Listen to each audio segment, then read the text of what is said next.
बिस्मिल्लाहिर्रहमानिर्रहीम। अस्सलाम वालेकुम। कैसे हैं आप सब? उम्मीद है कि आप सब ठीक होंगे, खुशबाश होंगे, घरों में आबाद होंगे। आज का जो मेरा क्वेश्चन है वो उर्दू ज़ुबान के आगाज़ के नज़रियात के बारे में है और इसके आगाज़ के जो नज़रियात हैं उनमें से जो 4 नज़रियात हैं उसमें से एक पंजाब में उर्दू जो है वो ऑलरेडी मैंने डिफ़ाइन कर दिया था, मैं उसका आपको लिंक दे दूँगी। और इससे पहले अगर आपको कोई भी एक नज़रिया पूछा जाता है आपसे या सारे नज़रियात पूछे जाते हैं तो उसमें आप पहले बात करेंगे उर्दू की पैदाइश और इर्तिका के हवाले से।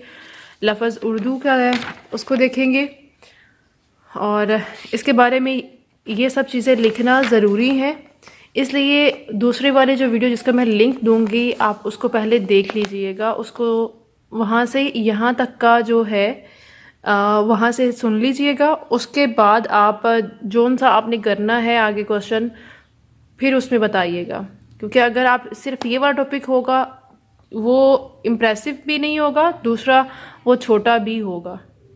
तो पहले इसके सारा आप शुरू से लेके बताएंगे कि चारों आगाज़ के नज़रियात कौन कौन से हैं। बताने के बाद जो स्पेसिफिक आपने बताना है आपने फिर उसको स्टार्ट कर देना है।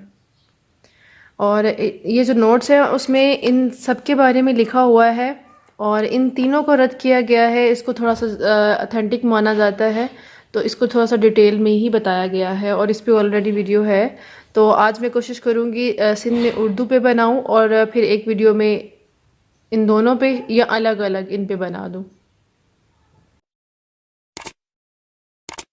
सिंध में उर्दू। सैयद सलमान निदवी अपनी किताब नकूश सुलेमानी में लिखते हैं कि सिंध की वादी हमारी मुतहदा ज़ुबान का पहला गहवारा है।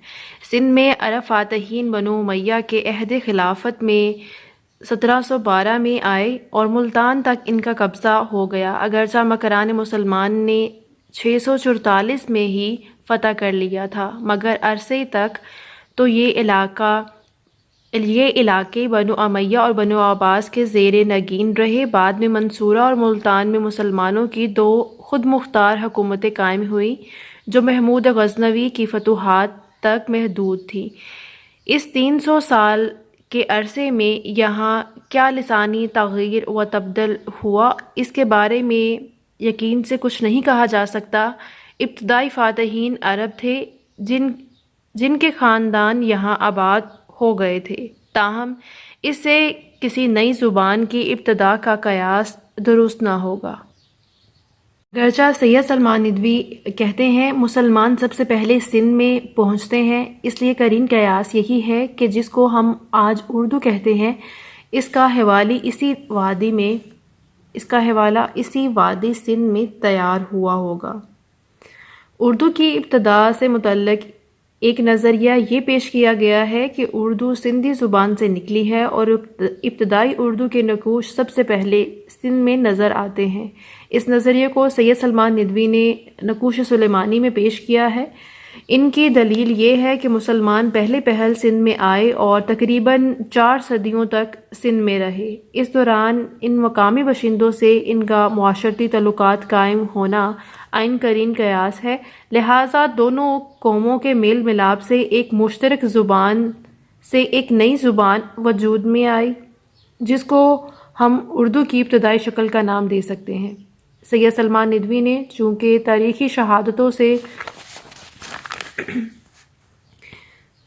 सिर्फ नज़र आते हैं इसलिए ये नज़रिया भी मुस्तरद कर दिया गया।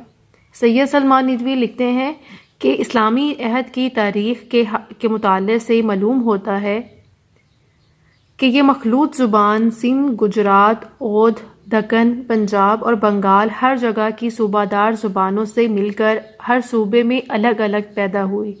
अगर इस मफरूज़े को माना जाए तो इनका नज़रिया खुद ब खुद बातिल हो जाता है। दरअसल सिंध ज़ुबान जिस पर सैयद सलमान निदवी ने उर्दू की बुनियाद रखी ज़ुबानों की इस शाख से ताल्लुक़ रखती है जिसको ग्रेसन बैरूनी ज़ुबान की शाख कहता है, جبکہ اردو یا ہندوستانی کا تعلق اندرونی زبان کی شاخ سے ہے، لہٰذا یہ نظریہ بھی مسترد ہو گیا۔